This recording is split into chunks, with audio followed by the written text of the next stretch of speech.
ലിജോ ജോസഫ് അവർ ഈ meeting present ചെയ്തുകൊണ്ടിരിക്കുന്ന പാസ്റ്റർ സതീഷ് നെൽസൺ, ജില്ലാ പ്രസിഡന്റ് പാസ്റ്റർ ജേക്കബ് കുര്യൻ, അതുപോലെ ജില്ലയുടെ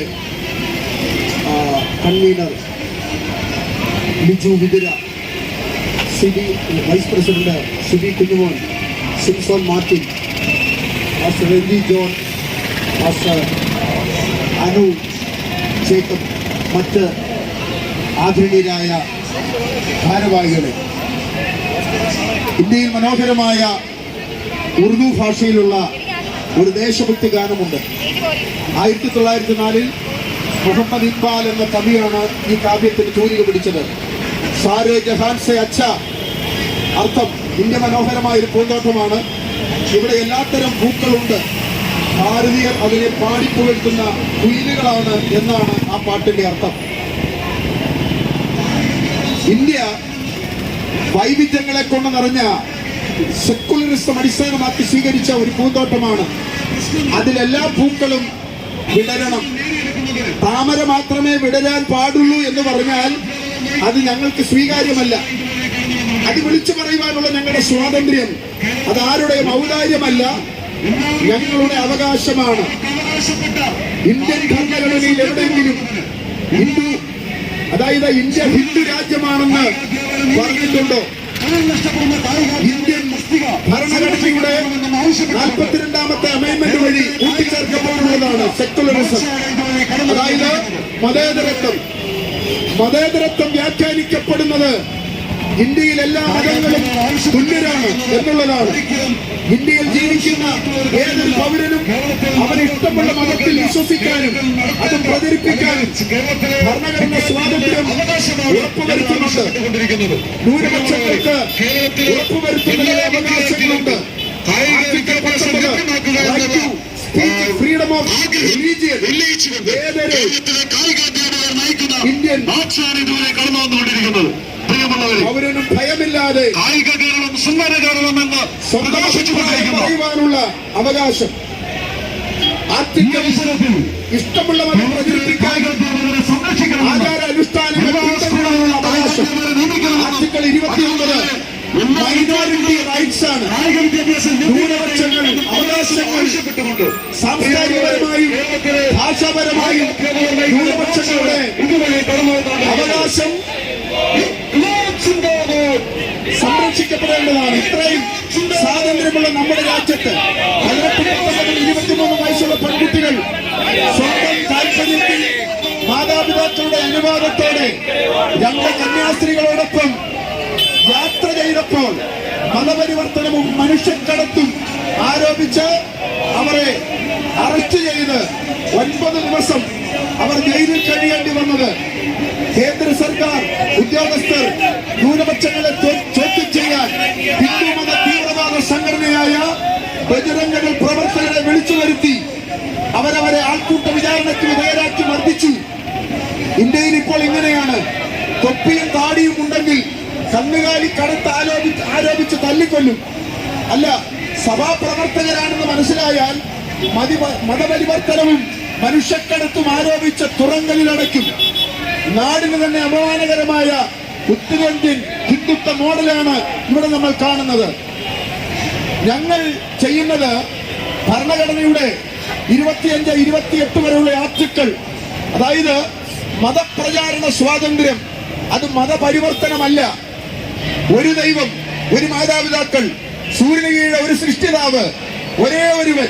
ആ സൃഷ്ടിതാവ് ജനാവതാരം ചെയ്ത് അത്ഭുത സംഭവം കർത്താവായ യേശുക്രിസ്തുവിന്റെ തിരുപ്പിറവി, അവിടുന്ന് മരിച്ചിട്ട് 3-ാം നാൾ ഉയർത്തെഴുന്നേറ്റു, വീണ്ടും രാജ്യസ്ഥാപനത്തിനായി എത്തും എന്നുള്ളതാണ് ഞങ്ങളുടെ സുവിശേഷ പ്രസംഗത്തിന്റെ ഉള്ളടക്കം. ഈ സന്ദേശം കേട്ട് ആകർഷ്ടത വരുന്നവരെ ഒരുമിച്ച് നിർത്തി ക്രിസ്തുവിന്റെ മണവാട്ടിയാക്കാൻ ഞങ്ങൾ പ്രതിജ്ഞാബദ്ധരാണ്. ആ സ്വാതന്ത്ര്യത്തെ ആരെങ്കിലും തടഞ്ഞാൽ, അവരുടെ മുമ്പിൽ മുട്ടുകൊട്ടാൽ ഞങ്ങളെ കെട്ടത്തില്ല എന്ന് ഞങ്ങളിവിടെ ഉറക്കെ പ്രഖ്യാപിക്കുന്നു. ആ സ്വാതന്ത്ര്യത്തിന് വേണ്ടി ഞങ്ങൾ പോരാടും. ആയുധങ്ങളില്ല, രക്തച്ചരിച്ചിലുകളില്ല, സംഘടനകളില്ല, അതായത് ഉച്ചനീതത്വങ്ങളില്ല, സവർണ അവർണ വൈകൃതങ്ങൾ ഞങ്ങൾക്കില്ല. ഈ ബോധ്യത്തെ ഉയർത്തിപ്പിടിച്ച് ഞങ്ങൾ ലോകത്തോട് വിളിച്ചു പറയും, മറ്റൊരുത്തനിന് രക്ഷയില്ല. നാം രക്ഷിക്കപ്പെടുവാൻ ആകാശത്തിന്റെ കീഴിൽ ഭൂമിക്ക് മുകളിൽ മനുഷ്യർക്കിടയിൽ നൽകപ്പെട്ട ഒരേ ഒരു നാമം യേശുവിന്റെ നാമം.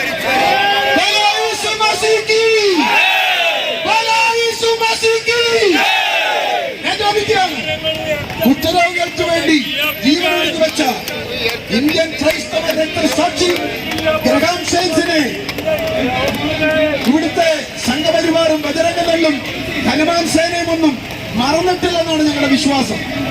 മതപരിവർത്തനം ആരോപിച്ച് ഒരു കുടുംബത്തെ മുഴുവൻ ചുട്ടുവല്ലുമ്പോൾ ആരോപിക്കപ്പെട്ട കുറ്റം എന്താണെന്ന് പോലും തിരിച്ചറിയാനുള്ള പ്രായം ആ പിഞ്ചു കുഞ്ഞുങ്ങൾക്കുണ്ടായിരുന്നില്ല.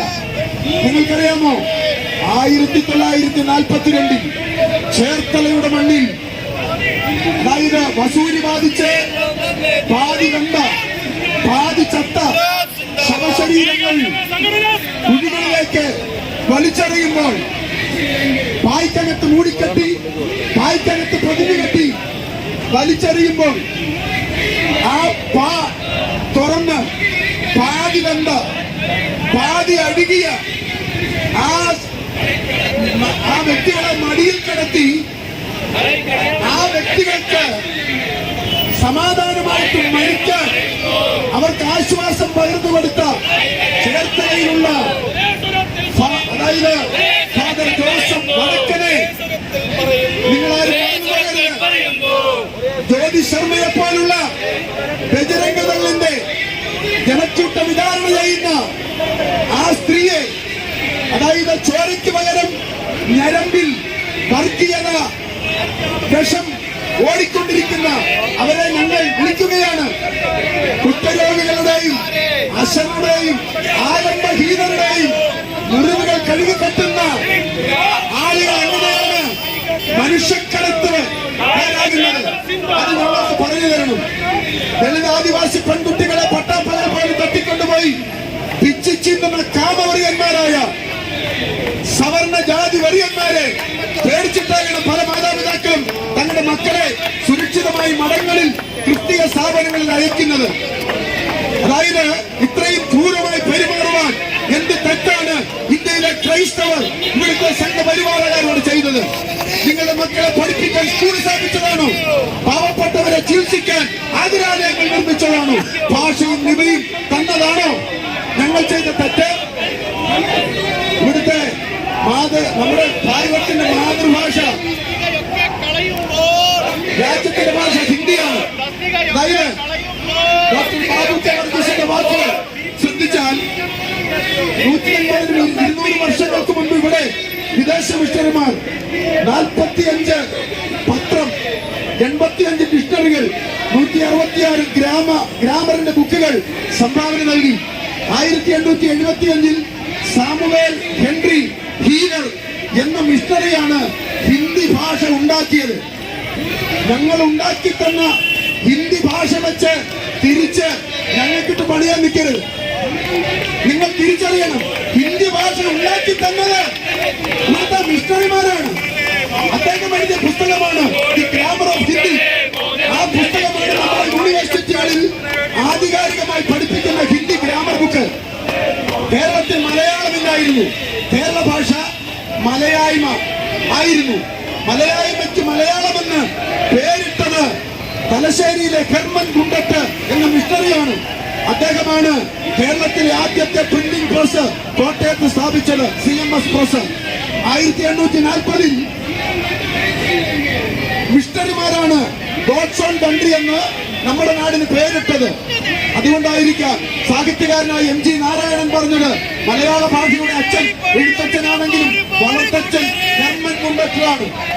ഇന്ന് ഹിന്ദി പറയുന്നവർ ക്രിസ്തുവിനും ബൈബിളിനും മിഷണറിമാർക്കും സല്യൂട്ട് ചെയ്യണം.